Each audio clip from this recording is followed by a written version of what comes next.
Bom, galera, bom dia, tudo bem? Como vocês já devem saber, né? Eu estou no isolamento em casa, né? Estou sozinho em casa. E aí eu, né, gravei as aulas para que vocês pudessem, né, acompanhar, né? Vocês pudessem estar acompanhando as aulas no dia de hoje, uma vez que nós temos matéria nova e não podemos atrasar. Né? Então, eu vou, primeiramente, né, passar a aula de hoje, na sequência faremos os exercícios e depois eu virei fazendo as correções também em vídeo. Né? Então, nós teremos 2 vídeos de aula. Bom, hoje nós falaremos sobre as figuras de linguagem. Né? Gente, quando a gente fala de figura de linguagem, a gente está falando de um modo de expressão que se afasta do sentido literal ou da forma usual do emprego da língua. Né? Então, se eu pego, por exemplo, o exemplo, Rita é uma gata, né? Ou seja, eu estou usando a palavra gata no sentido figurado, para dizer que Rita é muito bonita, né? Entre outras coisas. Né? Então, o nome disso é sentido conotativo, que é o sentido figurado. Se eu dissesse, por exemplo, a gata da Rita está com fome, né? Aí eu estaria me referindo ao gato, ao animal, ao felino, seria o sentido denotativo, que é o sentido de dicionário, tá? Então, a primeira figura de linguagem que nós iremos estudar, que está na página 63, é a metáfora. A metáfora é uma figura que ela trabalha com uma espécie de comparação em relação de semelhança e característica entre dois seres ou até mesmo fatos. Então, nós temos 3 exemplos aí de metáfora. Ele tem músculos de aço. Quando eu digo que ele tem músculos de aço, eu estou me dizendo que ele tem músculo forte. E aí eu estou usando a palavra aço para comparar a algo forte, a força, a algo rígido. Aquele homem é um leão, ou seja, qual é a característica do leão? Ser feroz, né? Ser voraz, ser o rei da floresta, ser respeitado. Aquele homem é um leão, né? Ou seja, ele tem muita força. Ela é uma flor, ela é delicada, ela é cheirosa. Então, eu estou estabelecendo uma espécie de comparação, né? De uma maneira em que na metáfora, eu não uso conectivos para comparar. Eu comparo de uma maneira direta. Tá? Tem aí uma charge famosa de um que caiu em um dos Enems, que eu não lembro o ano, né, que a mulher pergunta para o homem: o que foi isso, homem? Foi um candidato ficha suja que me abraçou. Ou seja, isso é uma espécie de metáfora. Um candidato ficha suja, um candidato que possuía a ficha suja, que deve ter cometido alguma irregularidade, abraçou ele e ele ficou sujo. Ou seja, o homem também está sujo. Então, isso é uma metáfora, tá? É um exemplo de uma charge relacionando a uma metáfora. Beleza? Já na comparação, eu vou estabelecer uma relação de semelhança, mas eu vou comparar. Mas a diferença da comparação para a metáfora, que é uma outra figura, é que eu vou usar o conectivo. Esse é o segredo. O conectivo que estabelece a comparação. A chuva caía como lágrimas de um céu entristecido. Ou seja, dentro da comparação, possui uma característica de metáfora, mas o grande segredo é que a palavra como, que é o conectivo, vai tornar ela uma comparação. Então, exemplo de conectivos de comparação é como, tão quanto, né? Eles estabelecem relação de comparação, tá? E tem um exemplo de uma música da cantora Ivete Sangalo, no qual ela canta: como se eu fosse flor, você me cheira. Ou seja, você me cheira porque, né, eu sou cheirosa, como uma flor. Eu sou como se eu fosse flor, você me rega. Né? Você me rega porque a flor precisa ser regada para que ela possa se desenvolver. Então, olha aí os conectivos sendo usados. Né? Então, a comparação, ela sempre vai trabalhar com o uso do conectivo. Tá? Fiquem atentos a isso.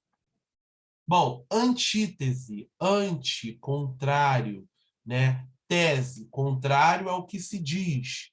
Né? É um trecho da poesia de Cecília Meirelles, né? O motivo da rosa, eu canto porque o instante existe e minha vida está completa. Aí, como está aí na tela, não sou alegre nem triste, sou poeta. Alegre e triste, alegria e tristeza, sentimentos contrários. Uns buscam o bem, outros o mal. Bem e mal. Aí nós temos as músicas aí do Lulu Santos, que é repleta de antítese, né, no qual ele canta: não existiria som se não houvesse o silêncio.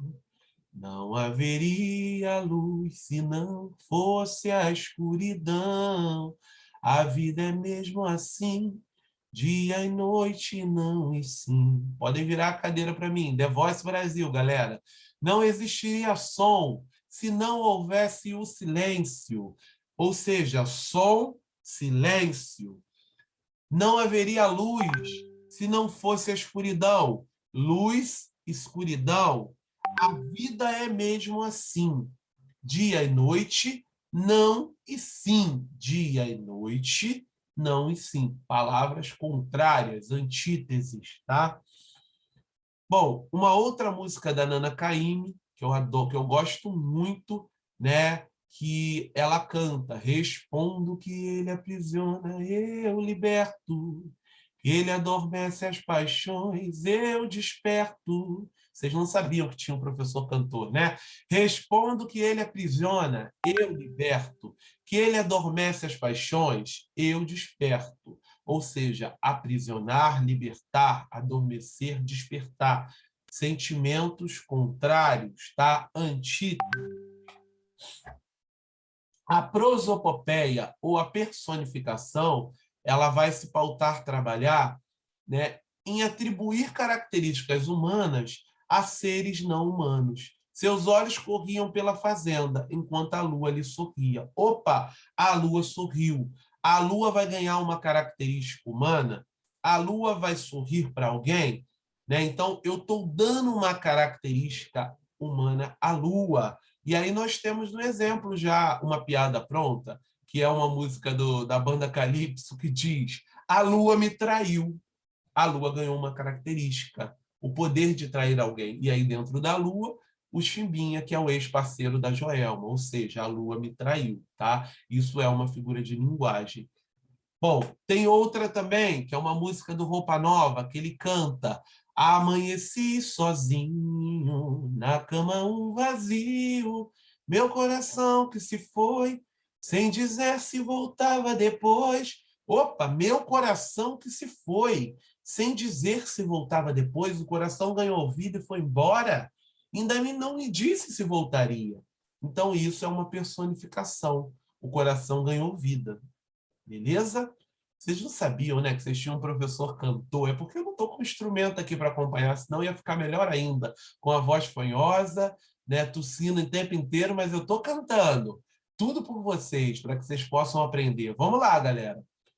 Gente, metonímia, prestem bastante atenção, porque metonímia é uma figura muito gatinha, ela confunde, porque tem uma outra figura que parece muito com ela que eu vou explicar na sequência. Entendo que a metonímia, ela é uma substituição e uma aproximação de um termo.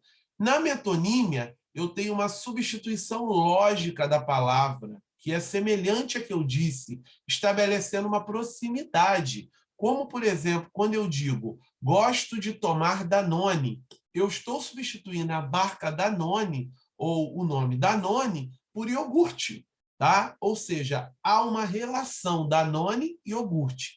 É uma substituição de um por outro, né? Então, há uma relação lógica de proximidade. É quando eu pego um termo e substituo por outro. No exemplo do livro de vocês, na página 65, a metonímia, ela trabalha com o seguinte exemplo: escreva meu celular aí. Eu estou dizendo meu celular, substituindo o celular no lugar do número de telefone. Né? E quando eu digo gosto de escutar Caetano, eu estou substituindo a palavra Caetano no lugar da música do cantor Caetano. Tá? Então, isso é uma metonímia.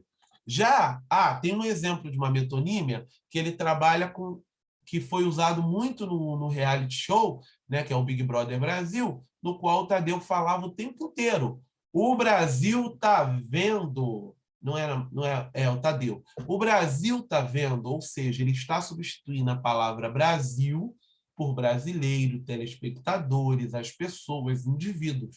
Tá? Então, quando eu digo Brasil, eu estou substituindo por todas essas palavras. Então, isso é uma metonímia. Já numa sinédoque, né, a sinédoque ela é um braço da metonímia. Alguns autores até trabalham ela dentro da metonímia, mas no nosso livro a gente está trabalhando separadamente. Tá? É um tipo particular de metonímia, que há uma substituição de um todo por uma parte. Então, eu tenho um exemplo de um verso de um poema, no qual o poeta diz, né, o Marcos e o Paulo Sérgio Vale: a mão que toca o violão, se for preciso, vai à guerra.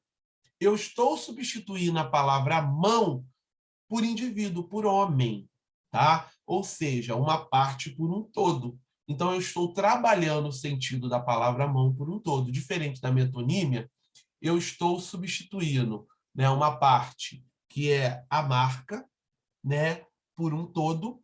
Na sinédoque, eu substituo um termo, uma parte que está dentro do outro. Tá? É um pouquinho chatinho de entender. Tá? Mas no exemplo do livro de vocês, na página 65, no exemplo de sinédoque, ele trabalha, por exemplo, com o quê? Não tinha teto para se abrigar, ou seja, eu estou substituindo a palavra teto por casa, residência, moradia. Tá? Um por outro, sempre no sentido mais abrangente por um todo, por menos, ou seja, vice-versa.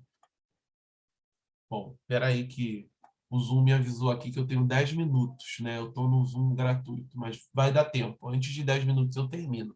Gente, catacrese, nome bonito, né? Catacrese. Imagina vocês terem um filho e chamar catacrese, chega aqui, catacrese, vem almoçar. Muito bonito. Catacrese é um termo empregado com significado de outro. É quando a gente não possui um termo próprio para designar algo. Quando a mãe de vocês vivem dizendo isso: João, vou falar os alunos que são mais quietos nas minhas aulas. Vitor Hugo, João, você levanta do braço do sofá. Né? A gente usou a palavra braço no sentido de substituir um termo que a gente não tinha outro nome para dar, que seria apoio, seria, sei lá, uma haste, e aí a gente usou braço, mas o sofá não tem braço. Tá? Então, a catacrese é a substituição de um termo para poder designar outro, quando a gente não consegue achar um nome adequado. E aí tem alguns exemplos de catacrese. Pé da cadeira, cadeira não tem pé. Asa da xícara, xícara não tem asa. Né? Ela tem um apoio que a gente segura. Coroa do abacaxi, o abacaxi não é rei, ele não tem coroa. A gente usa o termo coroa para designar. Então, a catacrese é justamente essa substituição de uma palavra por outra. Vou falar aqui várias catacreses: dente do alho, cabeça do alho, batata do pé, peito do pé, céu da boca. Vamos lá, o nosso corpo, a gente vive fazendo catacrese com o corpo, né? Maçãs do rosto, ou seja, as bochechas. Né? Então, a gente está o tempo inteiro produzindo figuras de linguagem. Bom, paradoxo é uma figura um pouquinho chatinha de estudar, mas é só quando foge do sentido da lógica. Né? O paradoxo é quando há uma fuga da lógica e é impossível de explicar. Vou trazer aí como exemplo um poema que já é clássico do Luís Vaz de Camões, né? Um poeta português, no qual ele diz: amor é fogo que arde sem se ver. Opa, como fogo arde e ao mesmo tempo a gente não vê. É ferida que dói e não se sente. Como uma ferida ela vai doer e não vai sentir. Foge da lógica, né? É um contentamento descontente. Ou eu estou contente ou eu estou descontente. É dor que desatina sem doer. Caramba, como uma dor vai desatinar no nosso corpo e não vai doer? Né? Então, isso é um paradoxo, tá? É algo que a gente não pode explicar. Né? Tem uma música também que diz, né, a minha alegria é triste. Como a minha alegria vai ser triste? É um paradoxo. Ou é alegre ou é triste. Toda certeza é relativa. É uma charge também que caiu um tempo atrás numa prova. Toda certeza é relativa. Beleza, até aí tudo bem. Aí um aluno vira para o professor e pergunta: tem certeza, professor? Ele responde: absoluta. Opa, ou a certeza ela é absoluta ou ela é relativa. Ela não pode ser as duas. Relativa é relativa ao que eu falo. Absoluta é quando eu tenho plena certeza. Vocês percebem que há um paradoxo aí difícil de se compreender? Ou é certeza, né? Ou é relativa ou é absoluta, tá? Bom, tá acabando, galera. Paradoxo, hipérbole, é uma figura que trabalha com a ideia de exagero, de tornar algo mais expressivo, tornar uma ideia mais exagerada. Para a gente exagerar no que a gente quer dizer, a gente vai dar uma ênfase maior. E aí, por exemplo, no exemplo aí diz, na época de festa junina, sempre morro de medo. Caramba, eu usei a expressão morrer de medo para dizer que eu estou com muito medo, provocar um exagero. Ela gastou rio de dinheiros, ela gastou muito dinheiro, e aí eu estou tentando provocar esse exagero através de rio de dinheiros. Será que eu tenho que te lembrar todo dia, toda hora? Eu te imploro, por favor. Alice, não esqueça, é uma carta de amor, é uma música do Kid de Abelha, né? Todo dia, toda hora é o exagero, tá? Isso é o objetivo de provocar o exagero, eu me perco. Aí eu trago dois exemplos. Um do Cazuza: paixão cruel, desenfreada, te trago 1000 rosas roubadas para desculpar minhas mentiras, minhas mancadas. Não quero nem imaginar o que o cara fez para ele poder dizer que ele vai levar 1000 rosas e ainda roubadas. Ou seja, é um exagero. Ele fez alguma coisa muito errada para poder estar exagerando desse jeito, tá? E por fim, o último exemplo é um outro exagero, que é uma música do Barão Vermelho, no qual ele traz também uma ideia de exagero. Por você, eu dançaria tango no teto, eu limparia os trilhos do metrô, eu iria a pé do Rio a Salvador. Né? Ou seja, dançar tango no teto, a dança, uma das danças mais difíceis. Limpar os trilhos do metrô. Qual metrô? Tem metrô pelo mundo inteiro. Né? Ou seja, demoraria uma eternidade. Iria a pé do Rio a Salvador, de carro são 4 dias, imagine a pé. E aí ele está exagerando na palavra, na figura, na conotação, para de fato demonstrar o amor que ele sente pela pessoa no qual ele canta a música, né? Então isso é um pouquinho as figuras de linguagem, gente. E aí fica como exercício, né, os exercícios que começam na página 67, do 1 ao 20. Já já eu volto com as respostas, tá? E comentando essas tarefas, tá bom, pessoal? Beleza, até daqui a pouco.